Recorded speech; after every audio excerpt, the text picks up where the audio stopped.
Okay, let us move forward. Let us से अभी hybridisation भी सेम आ जाए, सब कुछ सेम कर दोगे हैं? यदि हाइब्रिडाइजेशन भी सेम आ जाए तो नेक्स्ट नंबर पे आपको देखना है oxidation state. Then you have to look at the oxidation state. And यहाँ पे bond strength is proportional to oxidation number, oxidation number of central atom. जितना ज़्यादा होगा ऑक्सीडेशन नंबर उतना ही मजबूत बॉन्ड बनेगा। फॉर एग्जाम्पल जैसे SO2 की बात करता हूँ और SO3 की बात करता हूँ। बना लो structure H double bond O and lone pair, S double bond O and double bond O। अब देखिए यहाँ पे nature of atom same, bond order same, hybridisation भी सेम, यहाँ पे भी sp2 यहाँ पे भी sp2, लेकिन ऑक्सीडेशन स्टेट निकालो तो यहाँ पे आ रहा है +4 और यहाँ पे आ रहा है +6, तो इसीलिए SO3 में SO बॉन्ड ज़्यादा स्ट्रॉन्ग होते हैं। सिमिलरली लेट अस से I have XCO3 and XCO4। बनाइए structure XC double bond O double bond O double bond O, XC double bond O double bond O double bond O and double bond O। यहाँ पे भी देखो nature of atom same, bond order same, दोनों में ही 2 है। Hybridisation यहाँ पे भी sp3 है, यहाँ पे भी sp3 है। तब हम लोग निकालेंगे ऑक्सीडेशन स्टेट, तो यहाँ पे है +6, यहाँ पे है +8, तो इसीलिए XCO4 में XCO बॉन्ड ज़्यादा स्ट्रांग होते हैं कंपेयर टू XCO3। और एग्जांपल लेते हैं, जैसे I have PCl3 and PCl4+। Structure बना लो जल्दी से। तो P lone pair, Cl Cl and Cl and PCl Cl Cl and Cl। यहाँ पे positive charge, nature of atom same, bond charge दोनों में ही 1 है, हाइब्रिडाइजेशन दोनों में ही sp3 है। यहाँ पे ऑक्सीडेशन स्टेट फॉस्फोरस का कितना है +3 है, यहाँ पे कितना है +5 है, तो इसलिए PCl4+ में बॉन्ड ज़्यादा स्ट्रॉन्ग होंगे। क्लियर और नोट? हाँ सर। हाँ सर। कॉपी कर लीजिए।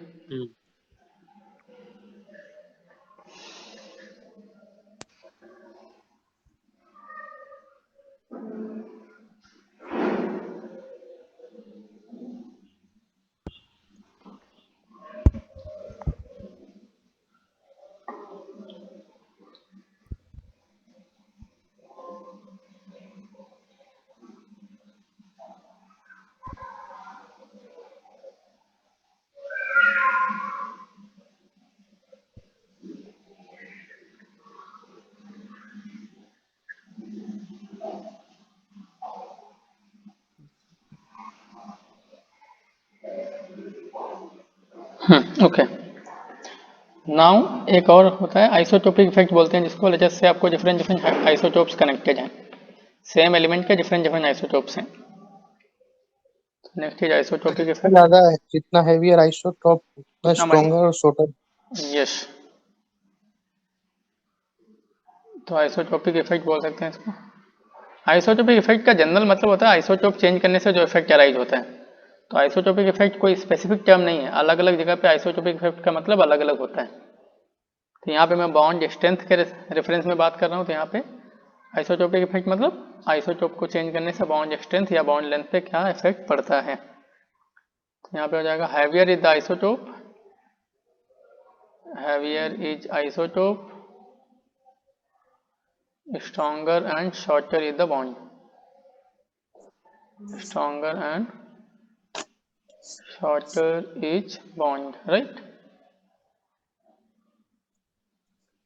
For example, suppose I have CH, CD and CT, तो यहाँ पे बॉन्ड डिस्टेंस का ऑर्डर क्या हो जाएगा, ये हो जाएगा।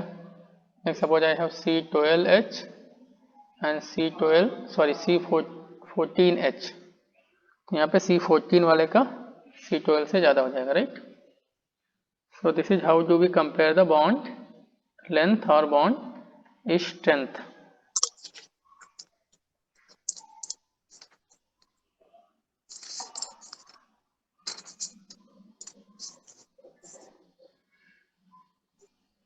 चलिए करते हैं क्वेश्चंस हम लोग थोड़े बहुत।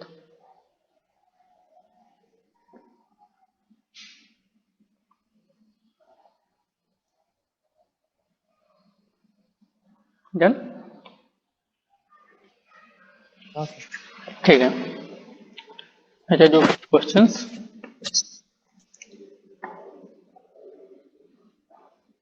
Suppose I have NCl3 and NOCl। इसमें आपको NCl बॉन्ड का बॉन्ड स्ट्रेंथ कंपेयर करना है। बना लो स्ट्रक्चर। NOCl का स्ट्रक्चर कैसा होगा, ऐसा रहेगा, N double bond O, I am sorry, and Cl। ठीक है, अब यहाँ पे देखिए नेचर ऑफ एटम तो सेम ही है, मैं NCl का ही कंपेयर करने को बोला हूँ आपको। एंड देन नेक्स्ट क्या देखते हैं, बॉन्ड ऑर्डर देखते हैं। बॉन्ड ऑर्डर भी सेम ही है, दोनों में सिंगल बॉन्ड है। एंड देन हाइब्रिडाइजेशन देखते हैं, तो हाइब्रिडाइजेशन निकालो। तो यहाँ पे क्या होगा, sp3 है, यहाँ पे क्या है sp2 है, तो इसीलिए NOCl में जो NCl बॉन्ड होगा वो ज़्यादा स्ट्रांग होगा। ये मैं बॉन्ड स्ट्रेंथ की बात कर रहा हूँ ना, बॉन्ड एनर्जी की। सिमिलरली एक क्वेश्चन और करते हैं। सपोज आई हैव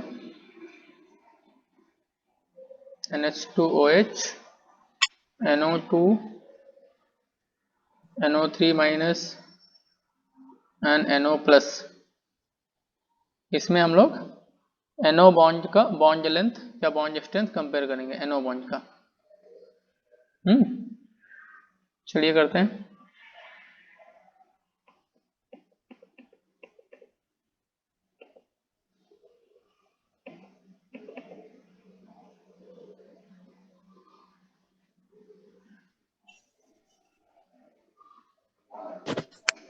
कॉपी कर लिया। सपोज बना लीजिए structure NH and OH। NO2 का N double bond O and then O, यहाँ पे lone pair plus and minus. NO3 minus का N double bond O minus and O minus. NO plus का रहेगा N triple bond O and here lone pair and here also lone pair and positive charge over this। ठीक है, इसका हम लोग एक resonating structure बना सकते हैं। कैसे बना सकते हैं, देखिए इस बॉन्ड को शिफ्ट कर दो यहाँ पे और पॉजिटिव कर दो नाइट्रोजन पे, तो ये वाला स्ट्रक्चर भी पॉसिबल है इसका, but this will be less stable. यहाँ पे बिकॉज इसका ऑर्बिटल वैकेंट हो गया, तो this will be less stable, ऊपर वाला ज़्यादा स्टेबल रहेगा।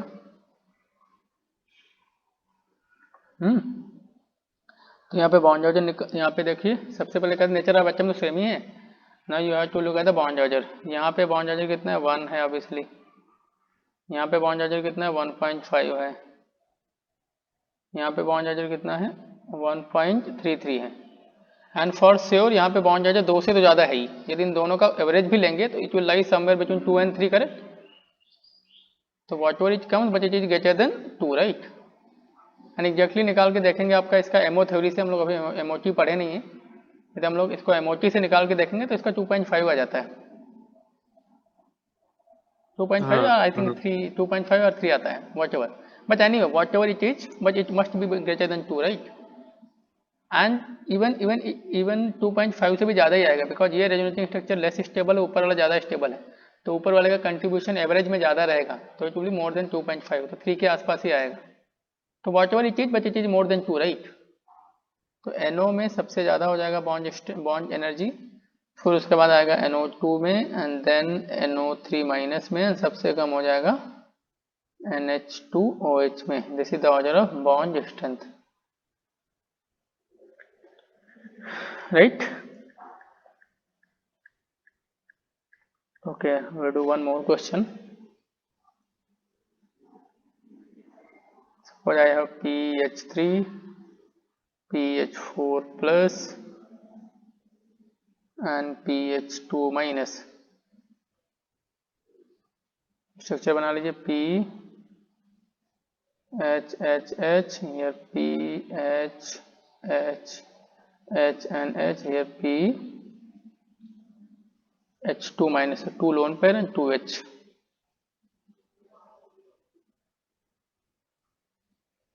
अब देखिए यहाँ पे ये दोनों अनहाइब्रिडाइज रहेंगे, this will be also unhybridised and this will also be unhybridised. ठीक है, यहाँ पे हाइब्रिडाइजेशन हो जाएगा sp3, राइट। सबसे स्ट्रॉन्ग बॉन्ड यहाँ पे होगा किसका, अनहाइब्रिडाइज रहेगा, मतलब बॉन्ड जो होगा वो p ऑर्बिटल के साथ बनेगा। ठीक है, p ऑर्बिटल में तो s करेक्टर 0% होता है, तो सबसे स्ट्रॉन्ग बॉन्ड होगा pH4 प्लस में, और इसमें कुछ ना कुछ तो s करेक्टर है, राइट। एंड उसके बाद pH2 माइनस एंड pH3 में बॉन्ड स्ट्रॉन्ग होंगे, बिकॉज pH2 माइनस में रिपल्सन ज़्यादा होगा, लोन पेयर बॉन्ड पर रिपल्सन ज़्यादा होगा ना। या फिर ऑक्सीजन स्टेट निकाल के देख सकते हैं, यहाँ पे +3 आएगा और यहाँ पे ऑक्सीजन स्टेट +1 आएगा। No sorry, +3 is correct, +1। Oh I am very sorry, it will be -3 not +3, hydrogen का +1 होगा। एंड यहाँ पे कितना होगा, यहाँ पे भी -3 होगा, राइट। इट भी -3 होने, तो ऑक्सीजन स्टेट सेम आ गया। तो इसको हम इसी लॉजिक से देख सकते हैं। यहाँ पे देखिए दो लोन पेयर है, तो लोन पेयर बॉन्ड पेयर में रिपल्सन ज़्यादा होगा, तो उसकी वजह से बॉन्ड वीक हो जाएंगे, तो फिर pH3 में आ जाएगा, pH2 माइनस में सबसे वीक बॉन्ड होगा।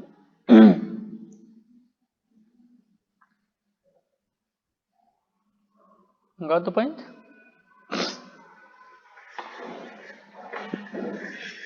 सर ये वाला एक बार फिर से बोल दीजिएगा। देखो pH4 में तो हाइब्रिडाइजेशन हो जा रहा है sp3, तो और बाकी दोनों में हाइब्रिडाइजेशन नहीं होगा, अनहाइब्रिडाइज रहेंगे। तो अनहाइब्रिडाइज मतलब जो pH बॉन्ड होगा उसमें फास्फोरस का p ऑर्बिटल का इन्वॉल्वमेंट होगा, तो उसमें तो बिल्कुल भी एस करेक्टर नहीं है, राइट। तो इसीलिए pH4 सबसे ज़्यादा स्ट्रॉन्ग बॉन्ड हो गया। अब मैं pH3 एंड pH2 माइनस की बात कर रहा हूँ, तो देख सकते हैं pH2 माइनस में दो लोन पेयर हैं, तो लोन पेयर बॉन्ड पर रिपल्सन ज़्यादा होगा, तो बॉन्ड वीक हो जाएगा। एंड pH3 में एक ही लोन पेयर है, तो लोन पेयर बॉन्ड पर रिपल्शन कम होगा, तो bond will be stronger, right. Clear. हाँ हाँ हाँ हाँ।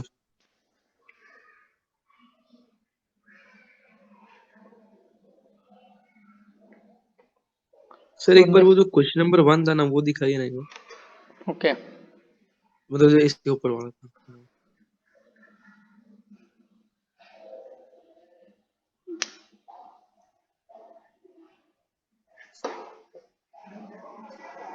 हाँ, इस वाले में तो S परसेंटेज कैरेक्टर ज्यादा वैसे किया था ना। बस उसी लॉजिक से जो मैं सीक्वेंस में लिखाया हूँ आपको फैक्टर्स ना, उसी सीक्वेंस में ऊपर से चेक करते हाँ, आया करो।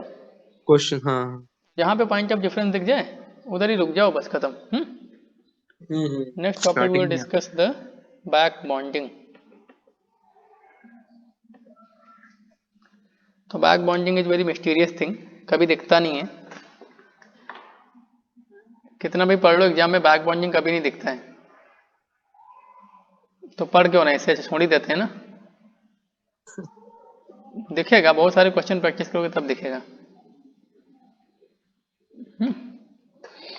तो बैक बॉन्डिंग क्या होता है, एग्जाम्पल से इसको समझ लेते हैं। जैसे हमारे पास है BF3, हमारे पास यहाँ पे बोरान के पास एक वैकेंट p ऑर्बिटल है कि नहीं, बिकॉज हाइब्रिडाइजेशन है sp2, हाइब्रिडाइजेशन sp2 मतलब एक वैकेंट p ऑर्बिटल है, राइट। और देखो फ्लोरीन के पास तीन लोन पेयर बैठे हुए हैं। लोन पेयर कहाँ होंगे, ये लोन पेयर भी p ऑर्बिटल में ही होंगे, राइट। तो ये लोन पेयर भी p ऑर्बिटल में होंगे। जैसे मैं इस फ्लोरीन के ऊपर एक p ऑर्बिटल बना देता हूँ, और इसके अंदर एक लोन पेयर है, दो लोन पेयर यहाँ बनाते, there is one lone pair in this. अब फ्लोरीन के p ऑर्बिटल में लोन पेयर है, बोरान का p ऑर्बिटल खाली है, तो बोलेगा अरे मेरे पास लोन पेयर है, इसका तो खाली है, तो क्या कहते हैं साइड वेज ओवरलैपिंग कर लेते हैं। There is a sideways overlapping between filled orbital of fluorine and vacant orbital of boron। तो यहाँ पे पाई बॉन्ड बनता है बेसिकली, तो दिस इज पाई बॉन्ड।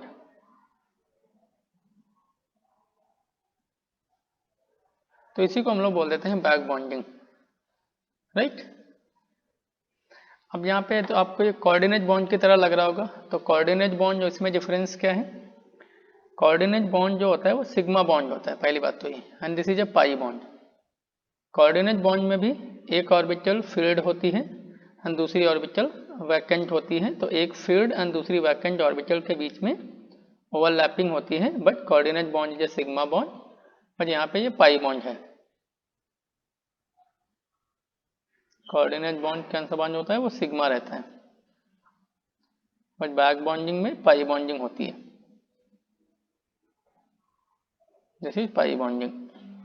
तो एक तो डिफरेंस ये हो गया कोऑर्डिनेट बॉन्ड में एंड पाई बॉन्ड में, sorry coordinate bond and back bonding में ये डिफरेंस होता है। अब ये नॉर्मल पाई बॉन्ड से कैसे डिफरेंस है, इसको बैक बॉन्डिंग क्यों बोल रहे हैं, how is it different from the normal pi bond. Normal pi bond में क्या होता है, जनरली दोनों एटम्स एक एक इलेक्ट्रॉन को कंट्रीब्यूट करते हैं एंड दोनों ही शेयर करते हैं। यहाँ पे कंट्रीब्यूट तो एक ही कर रहा है, शेयर दोनों कर रहे हैं। तो this is the difference between back bonding and normal pi bond. Got the point. अब नेक्स्ट क्वेश्चन आता है, मुझे पता कैसे चलेगा कि बैक बॉन्डिंग करवाना है कि नहीं करवाना है। तो दो चीजें होती हैं, देयर आर टू फैक्टर्स। मतलब कोऑर्डिनेट बॉन्ड है कह सकते हैं। ओ भाई वही तो समझा रहा हूँ उतनी देर से, ये आपको सुनाई नहीं पड़ा था क्या। डिफरेंस तो सर बताएं। कोऑर्डिनेट बॉन्ड क्या होता है, सिग्मा बॉन्ड होता है। ये क्या है, अच्छा हाँ ये तो पाई पाया, हाँ बॉन्ड है। तो आपके हाँ दिमाग में जो सॉरी डाउट आएगा वो मुझे पता था, इसलिए मैं पहले एक्सप्लेन कर दिया था। वो सॉरी क्या, सर। ठीक है। तो फिर दो फैक्टर्स हम डिसाइड करते हैं कि यहाँ पे बैक बॉन्डिंग होगी कि नहीं। सबसे पहली बात तो, यदि एक एटम के पास वैकेंट ऑर्बिटल है और दूसरे एटम के पास लोन पेयर है तो बैक बॉन्डिंग हो जाएगी, प्रोवाइडेड उनके एनर्जी, उन ऑर्बिटल्स के साइज में ज़्यादा डिफरेंस नहीं होना चाहिए। If there is a huge difference in the size तो the extent of overlapping will be very poor and then back bonding will be very poor। ठीक है, तो देयर आर टू कंडीशन। सबसे पहली बात तो, जो दो एटम आपस में कनेक्टेड हैं, the two atoms which are directly connected to each other, उसमें से एक एटम के पास वैकेंट ऑर्बिटल होना चाहिए एंड दूसरे एटम के पास फील्ड ऑर्बिटल होना चाहिए।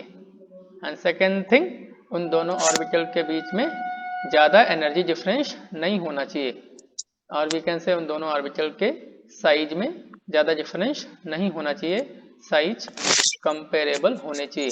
बिकॉज साइज में डिफरेंस ज़्यादा हो जाता है तो द एक्सटेंट ऑफ ओवरलैपिंग और we can say the nature of overlapping is very poor and due to which the back bond so formed is very weak. Got the point. तो ये दो फैक्टर हमको कंसीडर करने होते हैं।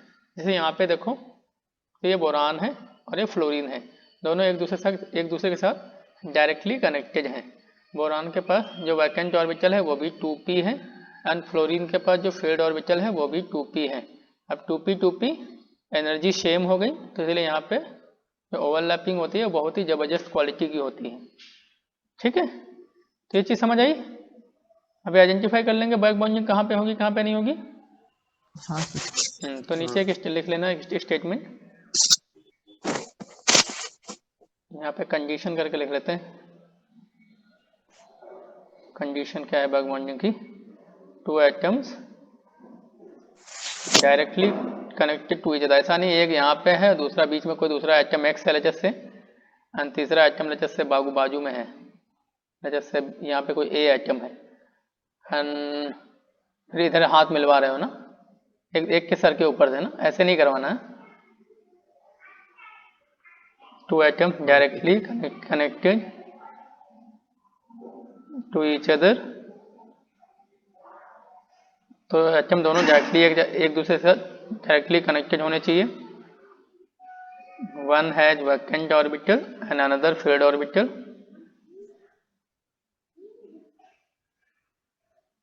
And another filled orbital, fully filled, not only filled, fully filled.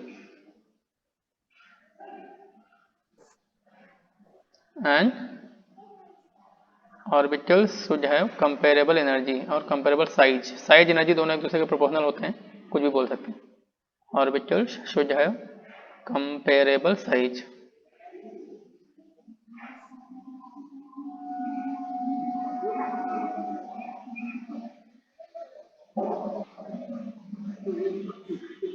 जो सबसे अच्छी बैक बॉन्डिंग होती है वो 2p के बीच में ही होती है, मगर जैसे जैसे ऑर्बिटल का साइज बढ़ता चला जाता है तो क्या होता है, इलेक्ट्रॉन डेंसिटी कम होती चली जाती है, तो वहाँ पे जो एक्सटेंट ऑफ ओवरलैपिंग है या नेचर ऑफ ओवरलैपिंग बहुत पुअर हो जाता है, बिकॉज दोनों एटम्स के बीच में जो इलेक्ट्रॉन डेंसिटी होती है वह काफ़ी कम हो जाती है।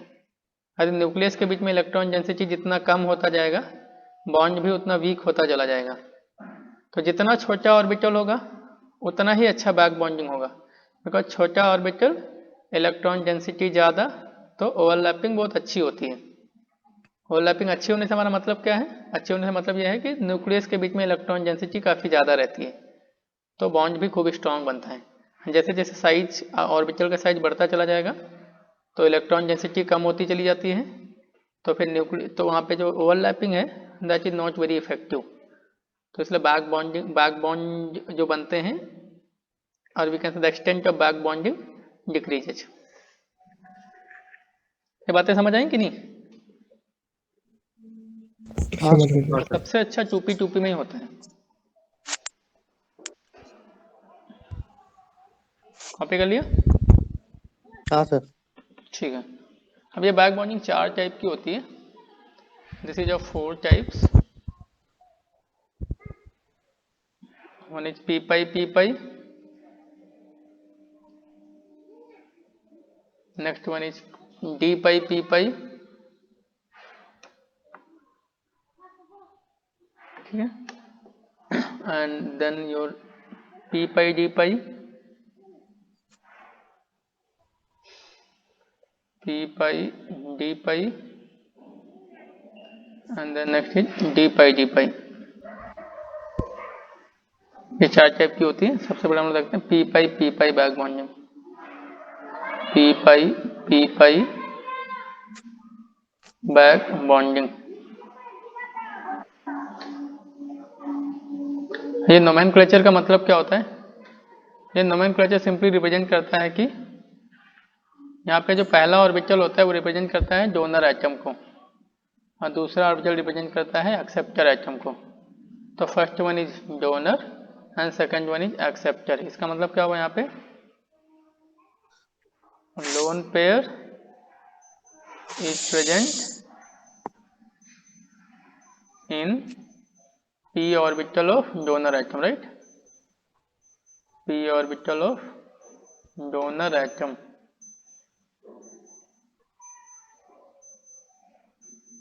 and next is empty orbital of acceptor atom is also p. Empty orbital of acceptor atom is also p।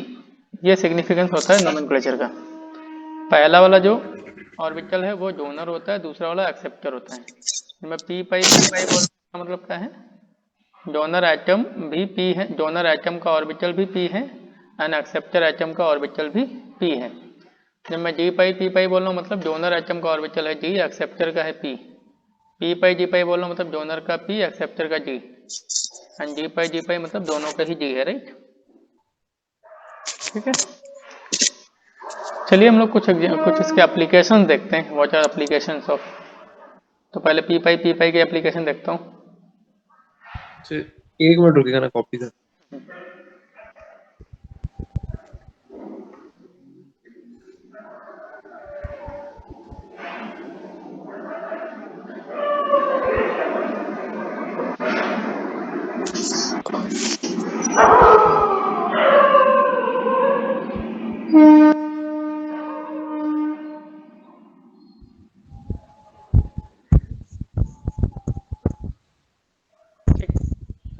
हाँ तो सर। जैसे LHS से आपको BF3, BCl3, BBr3, अब देखिए इन तीनों के पास ही वैकेंट ऑर्बिटल है कि नहीं, तो ये तीनों ही लुईस एसिड की तरह बिहेव कर सकते हैं कि नहीं। Since all of them have vacant orbital so they may behave as a Lewis acid. इनका लुईस एसिड स्ट्रेंथ कंपेयर करना है आपको, तो जिसका लोन पेयर ऑफ इलेक्ट्रॉन को एक्सेप्ट करने का टेंडेंसी जितना ज़्यादा होगा वो उतना ही अच्छा लुईस एसिड होगा। तो देखिए यहाँ पे हम इलेक्ट्रोनेगेटिविटी के बेस पे देखते हैं। तो फ्लोरीन का इलेक्ट्रोनेगेटिविटी सबसे ज़्यादा, फिर क्लोरीन का और फिर ब्रोमीन का। तो क्या होगा, BF3 में ब्रोमीन के ऊपर पार्शियल चार्ज सबसे ज़्यादा होगा, एंड फिर BCl3 में, BF3 में ब्रोमीन के ऊपर पार्शियल चार्ज सबसे ज़्यादा होगा, उसके बाद BCl3 में होगा, एंड उसके बाद Br3 में होगा। तो जितना ज़्यादा पार्शियल पॉजिटिव चार्ज होगा उसका लोन पेयर ऑफ इलेक्ट्रॉन को एक्सेप्ट करने का टेंडेंसी उतना ज़्यादा होना चाहिए। इसका मतलब क्या है, एसिडिक स्ट्रेंथ का ऑर्डर क्या आना चाहिए, ये आना चाहिए कि नहीं? क्लियर और नॉट? क्लियर। तो एसिडिक स्ट्रेंथ का यस ऑर्डर सर। आना चाहिए, ठीक है। तो ये तो हो गया जब मैंने इलेक्ट्रोनेगेटिविटी के बेसिस पे कंसीडर करने की कोशिश किया। अब थोड़ा यहाँ पे बैक बॉन्डिंग का कंसेप्ट लगाते हैं। पहले इसको कॉपी करो। Let's just apply the concept of back bonding.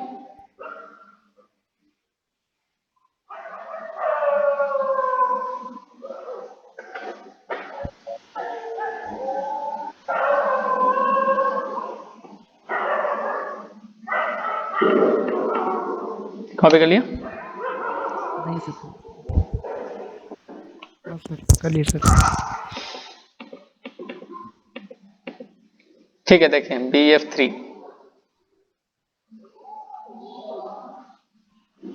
BCl3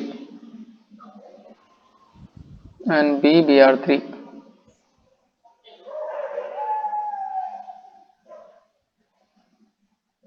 अब यहाँ पे देखिए, यहाँ पे 2p, फ्लोरीन के 2p ऑर्बिटल में लोन पेयर है कि नहीं?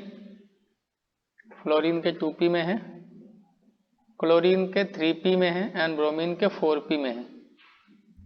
तो यहाँ पे आपका 2p ओवरलैप होगा, यदि बैक बॉन्डिंग होगी 2p एंड 2p।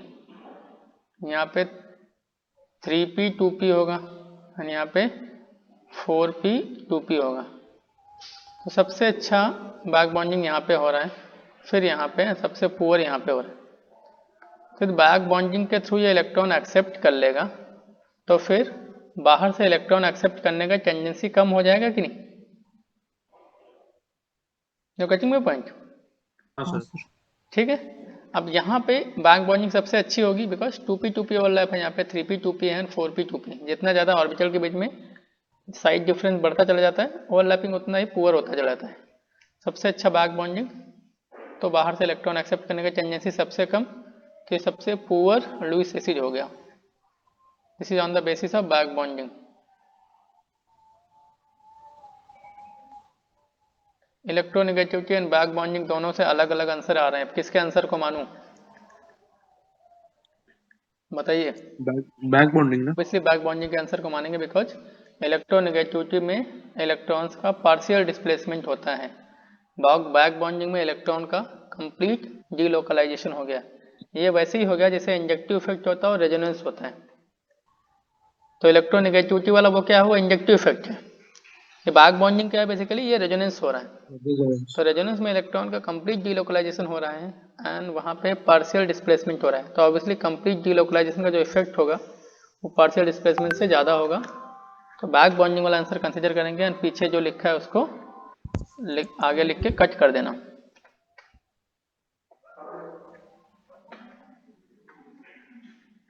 ठीक है, ये मैं ये कटवाने के लिए लिखवाते हैं क्या, मेरा पेपर फालतू में है ना, नहीं सर। उसके बाद भी आप गलत करके आओगे एग्जाम में, देखना। फिर भी आप इलेक्ट्रोनेगेटिविटी के बेसिस पे आंसर लिख के आओगे। क्यों ऋषभ, नहीं करोगे ना? मैं कुछ नहीं बोलूंगा। मैं कुछ नहीं बोलूंगा। पूरा कॉपी में क्या गलती करोगे वो लिखा दो, 4 बार बोल दो, फिर भी अगले ही दिन गलती कर देते हो। हाँ चलिए, तो ये गड़बड़ मत करना कुछ। हाँ हाँ सर, याद रखें। ठीक है, एक क्वेश्चन और करते हैं। H3BO3 में ऑक्सीजन का हाइब्रिडाइजेशन निकालना है। इसमें आपको हाइब्रिडाइजेशन ऑफ ऑक्सीजन बताना है। तो बनाना, पहले स्ट्रक्चर बनाना पड़ेगा। BOH OH and OH। देखो दो दो लोन पेयर हैं, हाइब्रिडाइजेशन क्या होगा, sp3 हो जाएगा राइट।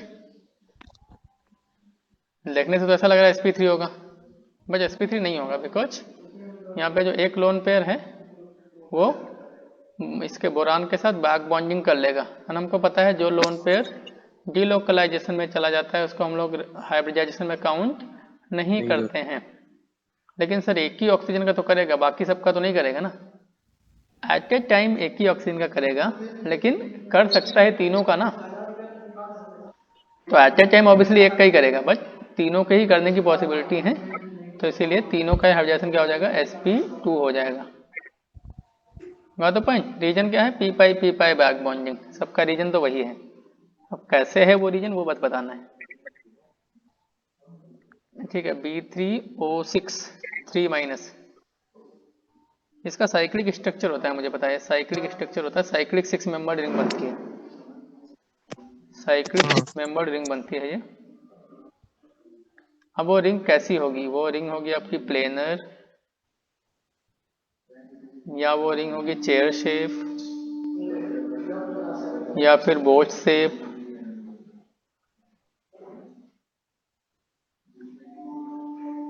या फिर बोट शेप या हाफ चेयर शेप।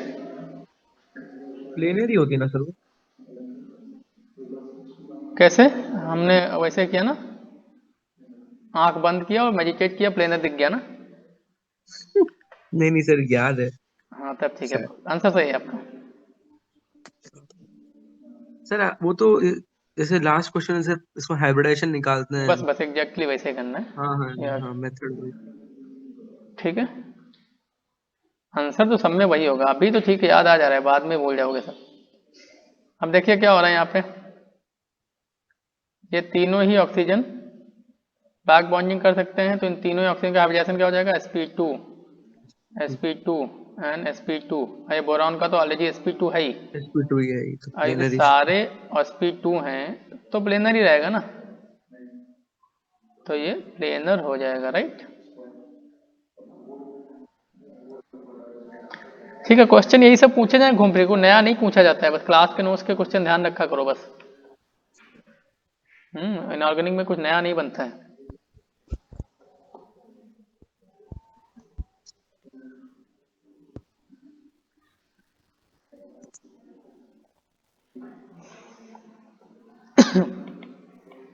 ठीक है, कॉपी कर लिया। हाँ सर, एक मिनट।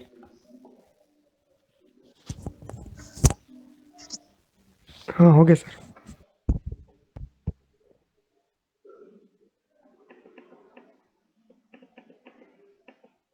ठीक है, एक छोटा सा क्वेश्चन और करेंगे, ये सब रेजोनेंस में हम लोग क्वेश्चन करेंगे ये वाले फिर से। एक छोटा सा रेजोनेंस का क्वेश्चन यहाँ पे भी कर लेता हूँ। बेसिकली ये बैक बॉन्डिंग रेजोनेंस ही होता है, this is nothing, it is simply resonance. मैं दो स्ट्रक्चर बना के दे रहा हूँ।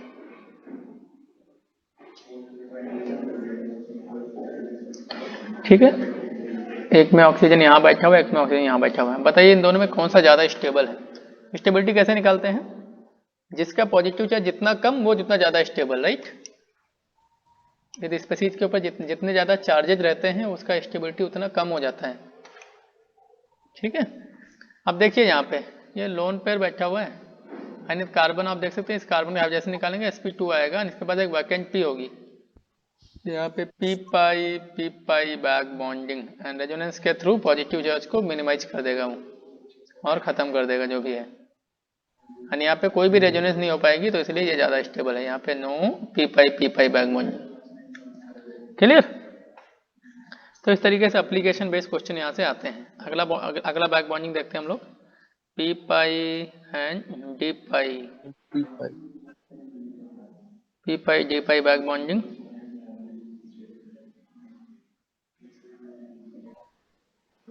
तो यहाँ पे क्या होगा, डोनर एटम कहाँ पे रहेगा, p ऑर्बिटल। डोनर एटम का भी p ऑर्बिटल है और एक्सेप्टर एटम का d ऑर्बिटल, एक्सेप्टर एटम का d ऑर्बिटल है, बस ये सीक्वेंस ये रिप्रेजेंट करता है, बस और कुछ नहीं। पहला डोनर, दूसरा एक्सेप्टर। चलिए इसके भी कुछ एप्लीकेशन देखते हैं।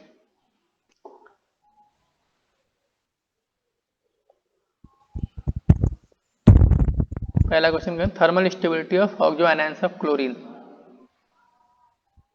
Thermal stability of oxo anions of chlorine. Oxo anions of chlorine क्या क्या है? ClO4 minus, ClO3 minus, ClO2 minus and ClO minus. इनकी थर्मल स्टेबिलिटी आपको बतानी है, ठीक है। तो ये भी हम लोग बैक बॉन्डिंग के बेसिस पे आंसर करते हैं। बनाओ स्ट्रक्चर।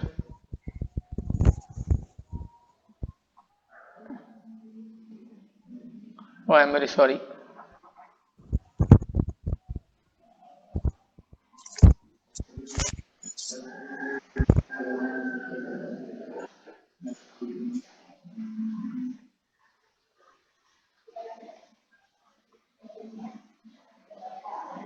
अब देखिए निकालो सब पे। यहाँ पे क्या करना पड़ेगा? सबसे पहले सबका ऑक्सीजन स्टेट निकालो। यहाँ पे +7 है, यहाँ पे +5 है, यहाँ पे +3 है, यहाँ पे +1 है। अब यहाँ पे देख सकते हैं कि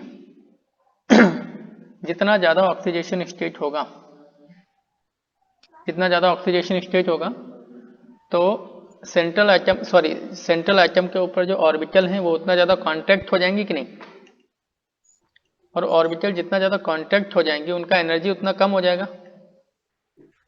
और बोल सकते हैं साइज भी उतना कम हो जाएगा।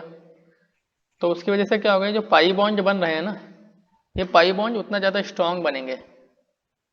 This pi bond are going to be stronger if the size of orbital reduce. बस बेसिकली यहाँ पे पाई बॉन्ड जो बन रहा है वो किसके किसके बीच में बन रहा है?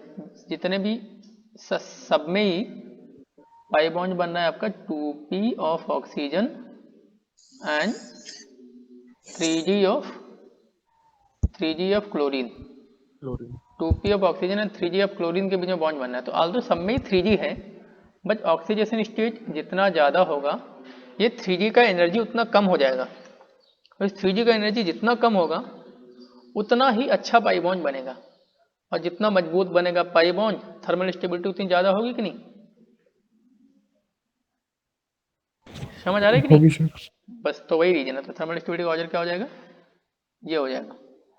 सर आप बोले 3D का साइज कम हो जाएगा ऑक्सीडेशन स्टेट बढ़ने से। बढ़ने से कम हो जाएगा ना, एनर्जी कम हो जाएगी। एनर्जी कम होगी तो साइड भी फॉलो करता है एनर्जी को।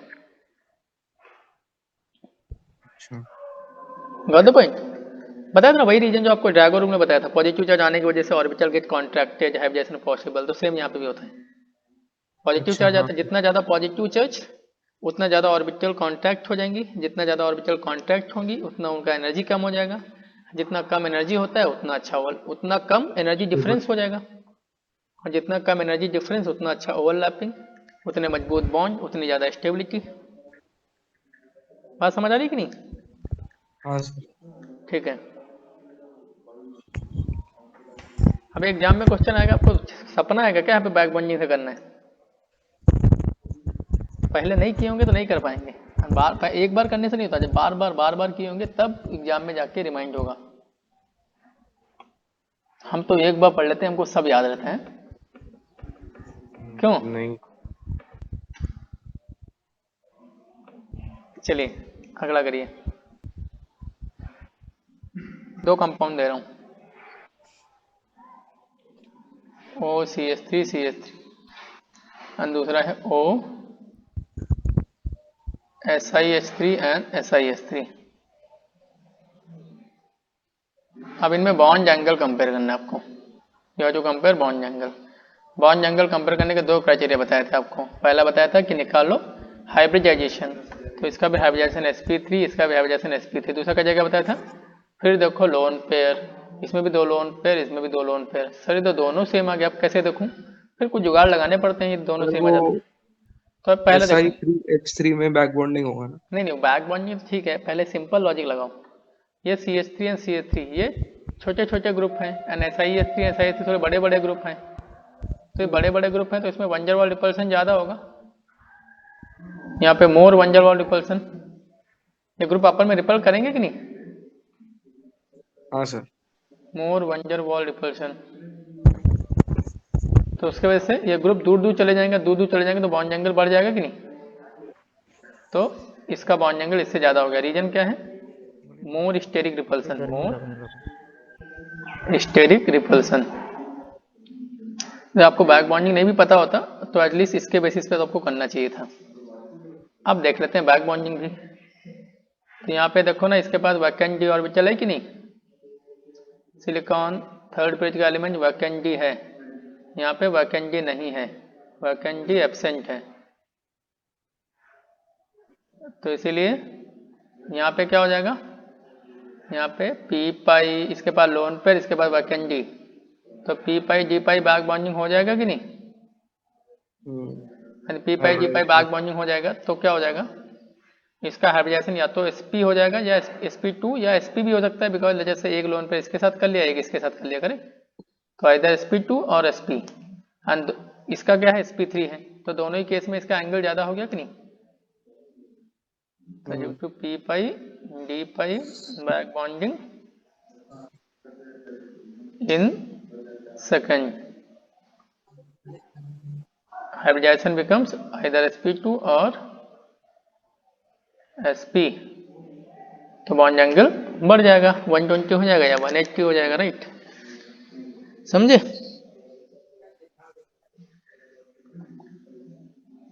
हाँ सर। क्वेश्चन और करता हूँ फिर। सपोज हमारे पास है n CH3 होल थ्राइस, दूसरा है n SiX3 होल थ्राइस। अब देखो यहाँ पे लोन पेयर है, इसके पास ये लोन पेयर है, तो ये लुईस बेस की तरह बिहेव कर सकता है, एंड आपको उनकी लुईस बेसिक स्ट्रेंथ कंपेयर करनी है, ठीक है? तो जितना ज्यादा लोन पेयर देने का टेंडेंसी उतना अच्छा लुईस बेस। आप देख सकते हैं कि यहाँ पे सिलिकॉन के पास वैकेंट होता है, तो यहाँ पे पी पाई डी पाई बैक बॉन्डिंग हो जाएगी, बैक बॉन्डिंग। और यहाँ पे कार्बन के पास वैकेंट ऑर्बिटल नहीं होती है, यहाँ पे नो वैकेंट ऑर्बिटल, तो यहाँ पे बैक बॉन्डिंग नहीं हो पाएगी। अब यदि यहाँ पे सेकंड वाले कंपाउंड में नाइट्रोजन बैक बॉन्डिंग में चला गया तो फिर देने के लिए अवेलेबल नहीं रहेगा ना, और यहाँ पे बैक बॉन्डिंग नहीं गया तो पूरा एक्सक्लूसिवली बैठा हुआ है, तो इसलिए इसका बेसिक स्ट्रेंथ ज्यादा हो जाएगा ना। हाँ सर। करेक्ट? जी सर। अब इसी क्वेश्चन में एक चीज और कर लेते हैं, जैसे मुझे इनका स्ट्रक्चर बताना है, कैसा है, ज्योमेट्री बताना है। Suppose I have to tell their geometry, ऊपर वाले क्वेश्चन में जैसे इसको बोल देते हैं फर्स्ट है, ये दिस इज सेकंड वन। तो इनकी हम ज्योमेट्री की बात करते हैं, तो यहाँ पे फर्स्ट वाले में हाइब्रिडाइजेशन क्या होगा? sp3 रहेगा, बिकॉज कोई बैक बॉन्डिंग नहीं हो रही है। सेकंड वाले में हाइब्रिडाइजेशन क्या हो जाएगा? sp2 हो जाएगा कि नहीं? sp2 हो जाएगा, मतलब ये हो गया आपका ट्राइगोनल प्लेनर। पहला वाला क्या होगा? पिरामिडल हो गया, राइट? पिरामिडल होगा एक लोन पर, हाँ। ट्राइगोनल प्लेनर, एंड ये वाला क्या हो गया? पिरामिडल हो गया, राइट? समझ आ गया कि नहीं? हाँ सर, एकदम। हाँ सर। एक क्वेश्चन और कर लेते हैं इसमें भी। आप जैसे हमारे पास है H3SiNCO N double bond C double bond O। अब इसका आपको ज्योमेट्री बताना है, इसका भी कैसा होगा, लीनियर होगा कि ट्राइगोनल प्लेनर होगा, टेट्राहेड्रल होगा, क्या होगा? तो देखिए भाई, ये तो sp है, कोई डाउट नहीं, तो इतना पोर्शन तो एक लाइन में रहेगा ही, इसमें कोई डाउट नहीं, करेक्ट? ये पोर्शन तो एक स्ट्रेट लाइन में रहेगा, इसको आप बेंच नहीं कर पाएंगे बीच से। अब नाइट्रोजन के पास एक लोन पर बैठा है, तो यहाँ से बेंच हो सकता है, राइट? sp2 बन सकता है, करेक्ट? लेकिन फिर इसके पास वैकेंट डी है, इसके पास वैकेंट डी है कि नहीं? तो वैकेंट डी है, तो यहाँ पे पी पाई डी पाई बॉन्डिंग हो जाएगी, तो नाइट्रोजन का हाइब्रिडाइजेशन क्या बन जाएगा? sp बन जाएगा। तो नाइट्रोजन का भी क्या बन गया? sp बन गया, और नाइट्रोजन भी sp बन गया, तो फिर ये पूरा का पूरा क्या हो जाएगा? लीनियर हो जाएगा, राइट? समझे? Yes sir. चलिए नेक्स्ट हम लोग देखेंगे डीप पाई बैक बॉन्डिंग। डीप पाई बैक बॉन्डिंग में थोड़ा आपको कोऑर्डिनेशन कंपाउंड का आइडिया होना चाहिए। कोई नहीं, मैं आपको थोड़ा एक्सप्लेन कर दूंगा, आप लोग थोड़ा बहुत तो आपको पता ही होगा। डीप पाई बैक बॉन्डिंग, तो मोस्ट ऑफ द क्वेश्चन जो केमिकल बॉन्डिंग में पूछे जाते हैं वो पी पाई एंड डी पाई पे पूछे जाते हैं। डी पाई और डी पाई सॉरी डी पाई पी पाई पे ज़्यादा नहीं आते हैं।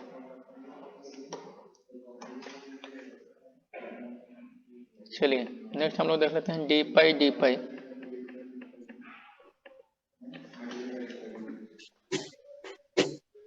Third one is D pi back bonding.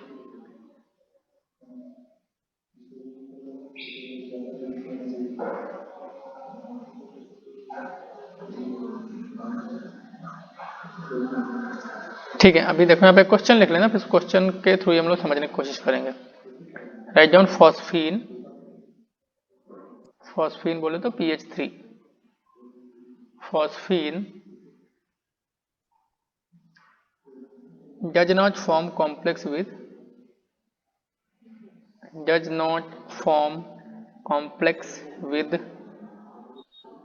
Ti4 plus Sc3 plus Ti3 plus. However, phosphine does not form complex with Ti4 plus Sc3 plus and Ti3 plus. However, it can easily form complex with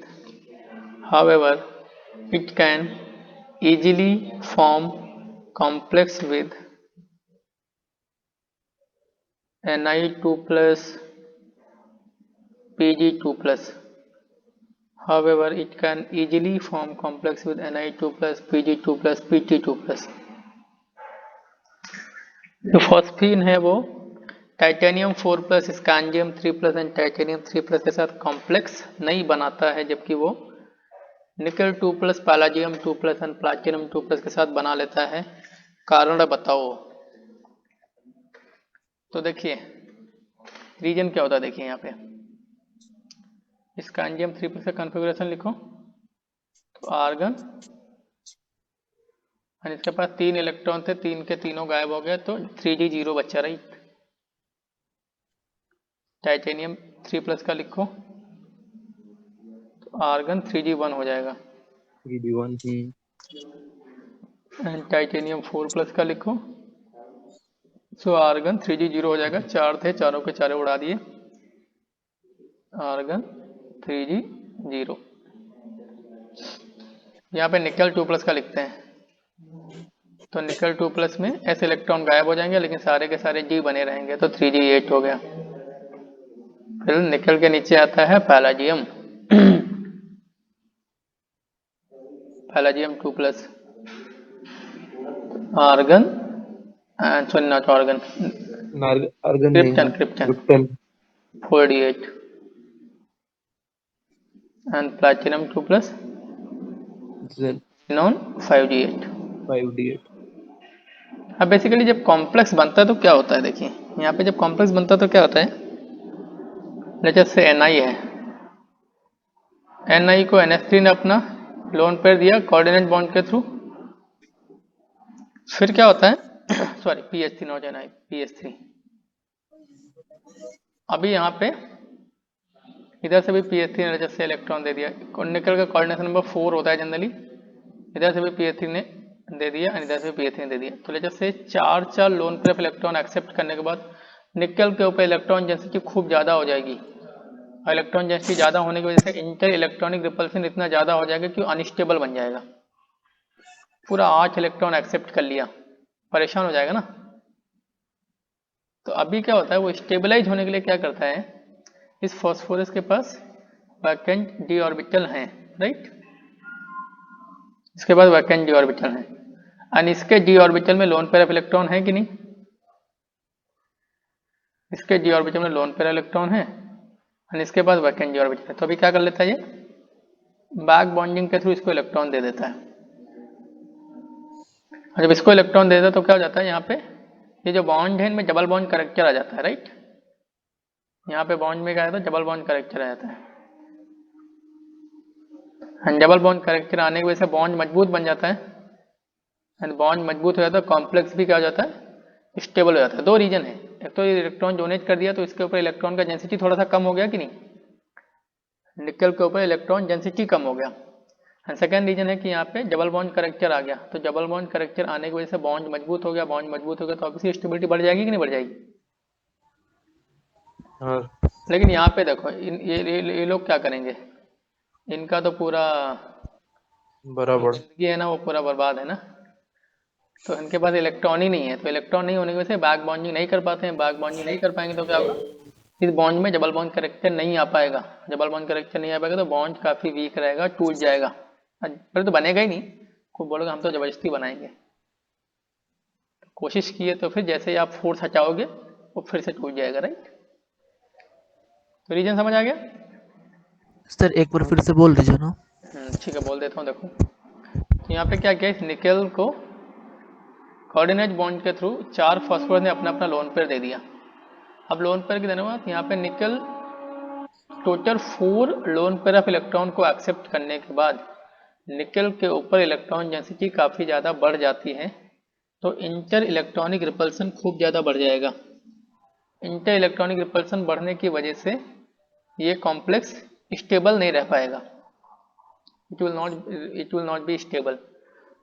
तो to get stabilised phosphorus के ऊपर vacant D orbital है and यहाँ पे निकल के पास field D orbital है, तो क्या करता है ये बैक बॉन्डिंग कर लेता है और बैक बॉन्डिंग के थे अपने डी इलेक्ट्रॉन फॉस्फोरस को दे देता है। तो उसकी वजह से दो फायदे हुए, पहला फायदा हुआ कि निकल के ऊपर इलेक्ट्रॉन डेंसिटी थोड़ी सी कम हो गई, और दूसरा फायदा क्या हुआ, यहाँ पे निकल फॉस्फोरस बॉन्ड में डबल बॉन्ड करेक्टर आ गया तो बॉन्ड स्ट्रांग हो गया, एंड बॉन्ड स्ट्रांग हुआ तो आपका कॉम्प्लेक्स भी स्टेबल हो जाएगा। लेकिन इन तीनों की बात करते हैं तो स्कैंडियम हो, टाइटेनियम हो या टाइटेनियम 4+ हो, किसी के पास डी ऑर्बिटल है ही नहीं, सॉरी डी ऑर्बिटल में इलेक्ट्रॉन है ही नहीं, तो फिर वो बैक बॉन्डिंग नहीं कर पाएगा, तो वहाँ पे डबल बॉन्ड करेक्टर नहीं आ पाएगा, तो कॉम्प्लेक्स अनस्टेबल हो जाएगा, या हम लोग बोलेंगे बनेगा ही नहीं। केमिस्ट्री में जो अनस्टेबल होता है वो बनता ही नहीं है, तो बिना बनाए बिना उनको पता कैसे चल जाता है अनस्टेबल होगा, वो थर्मोडायनामिक फैक्टर से पता चल जाता है। ठीक है, ठीक है सर। तो ये हो गया डी पाई बैक बॉन्डिंग। अब देखते हैं हम लोग last, that is D pi P pi back bonding.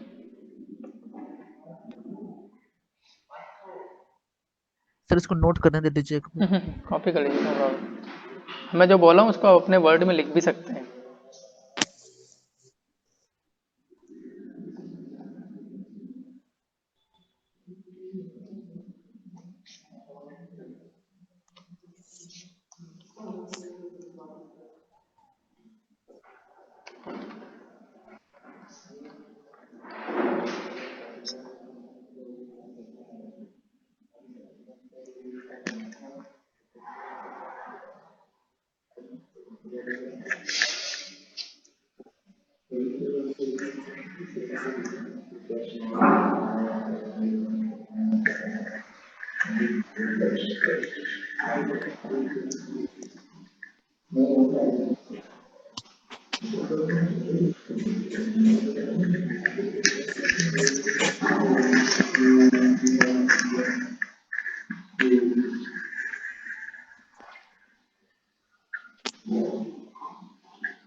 Done. चलिए हाँ सर हो गया। लास्ट हम लोग देख लेते हैं D pi P pi back bonding. Last one is D pi P pi back bonding.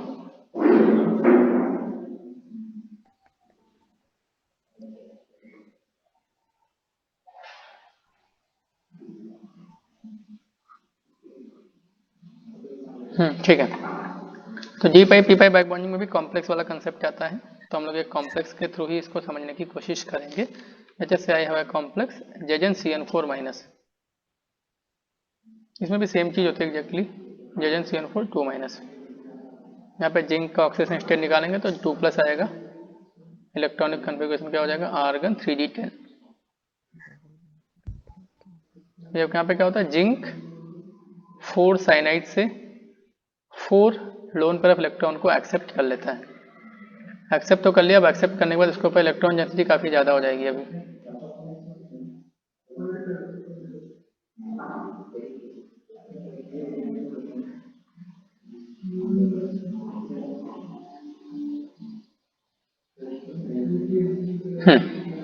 अभी क्या करता है ये, इसके पास डी ऑर्बिटल में लोन पेयर तो है ही आराम से, ये थोड़ा दबंग टाइप का आदमी होता है ना। कार्बन के पास खाली तो नहीं इलेक्ट्रॉन, लेकिन क्या करता है, इसको धक्का मार के इधर शिफ्ट कर देता है एक पाई बॉन्ड को। इधर शिफ्ट करने के बाद यहाँ पे ऑर्बिटल, एक पी ऑर्बिटल को खाली करा लेता है, और ये पी ऑर्बिटल खाली करा लेने के बाद अब इसके साथ ये बैक बॉन्डिंग कर लेता है। ठीक है, तो यहाँ पे सिंस जिंक 4 साइनाइड से 4 लोन पेयर ऑफ इलेक्ट्रॉन का एक्सेप्ट करेगा, तो जिंक के ऊपर इलेक्ट्रॉन डेंसिटी खूब ज़्यादा हो जाएगी। तो उसकी वजह से क्या होगा, जो जिंक का इलेक्ट्रॉन क्लाउड है, जो जिंक का इलेक्ट्रॉन क्लाउड है वो C ट्रिपल बॉन्ड N के इलेक्ट्रॉन क्लाउड को रिपल करेगा, और उस रिपल्सन की वजह से क्या होगा, यहाँ पे एक बॉन्ड लोन पेयर के फॉर्म में नाइट्रोजन के ऊपर शिफ्ट हो जाएगा और एक पी ऑर्बिटल को खाली कर देगा, एंड फिर यहाँ पे डी पाई पी पाई बैक बॉन्डिंग हो जाती है। तो उससे फ़ायदा क्या हुआ, फ़ायदा ये हुआ कि यहाँ पे आ गया double bond character. Double bond character आने की वजह से बॉन्ड बन गया मजबूत एंड कॉम्प्लेक्स हो गया, स्टेबल, एंड केमिस्ट्री में स्टेबिलिटी के लिए कोई भी कॉन्ड हो सकता है। कुछ न समझ आए तो बोलते हैं स्टेबिलिटी बढ़ रही है इसीलिए हो रहा है ऐसा।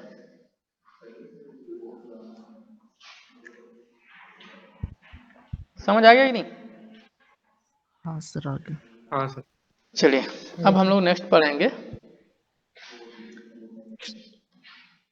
Allotrope of carbon. कार्बन के एलोट्रोप के बारे में थोड़ा डिस्कशन कर लेते हैं, कई बार क्वेश्चन पूछ लेते हैं। तो जब सीरियस होकर जेई के लिए किसी भी एग्जाम के लिए प्रिपेयर कर रहे हैं तो हमको एक भी टॉपिक नहीं छोड़ना है, कभी भी कुछ भी पूछा जा सकता है, आसान से आसान सी चीज एंड टफ से टफ सी चीज। जब हम ये सब क्यों पूछेंगे, तो क्लास 8 में पूछते थे एलोट्रोप ऑफ कार्बन।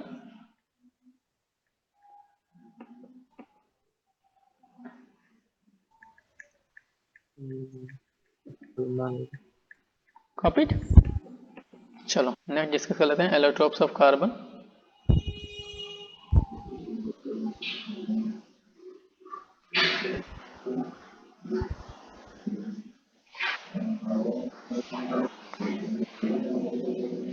ठीक है, 3 एलोट्रोप होते हैं, हमको पता है कौन कौन से होते हैं, डायमंड एंड ग्रेफाइट एंड, और क्या होता है, फुलरिन। फुलरिन। एंड फुलरिन की बहुत सारी फॉर्म होती हैं, हमको C60 वाली फॉर्म पढ़नी है। There are many forms of fullerene, so we are going to discuss C60। Buckminster वाला। Buckminster fullerene. तो सबसे पहले डायमंड के बारे में डिस्कशन कर लेते हैं।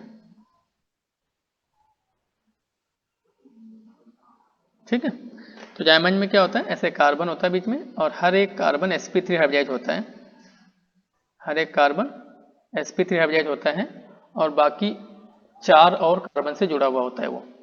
तो ये इससे जुड़ा हुआ है, ये भी 4 और कार्बन से जुड़ा होगा, ये भी और 4 और जैसे जुड़ा होगा, इस तरीके से ये भी और 3 से जुड़ा होगा, एंड सो ऑन। तो इस तरीके करके ये 3 डायमेंशनल नेटवर्क स्ट्रक्चर बना लेता है, और उस नेटवर्क स्ट्रक्चर की वजह से ही diamond is the hardest substance known. ठीक है, तो कुछ छोटे छोटे थ्योरेटिकल पॉइंट लिख लेना।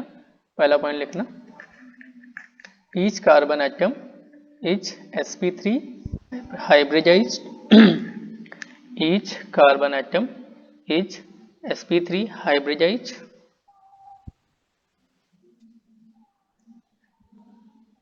and is connected to 3 other carbon atoms and is connected to